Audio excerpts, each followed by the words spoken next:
મારું નામ મહેશભાઈ ખાનાભાઈ સોલંકી છે. ગામ રાજુપુરા ભાગવતનગરનો રહેવાસી છું અને મારું ખેતર આંકલાવડીની સીમમાં જે મોટો ઈંટોનો ભઠ્ઠો છે એ ભઠ્ઠાની બાજુમાં જ આવેલું છે. ભઠ્ઠાના કારણે લગભગ છેલ્લા 10 વર્ષથી અમને ઘણું બધું નુકસાન જઈ રહ્યું છે.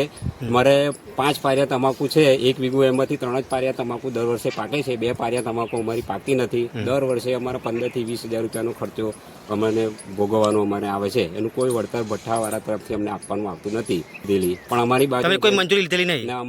અમને નથી જણાયેલું કે ભાઈ ભઠ્ઠો તમારી બાજુમાં લઈ જાય છે એવું. કોઈ મારા પપ્પા તો ગુજરી ગયા છે, પણ કોઈ જાતની સહી અમને કરાયેલી નથી અને અમને જાણ નથી આવી છે. ઓકે. ફેરફાર તહેવાર અમે પોતે સાડીઓને એવું બધું મારી અને દળનો જેમ બને એમ કંટ્રોલ કરવાનો પ્રયત્ન કરીએ છીએ.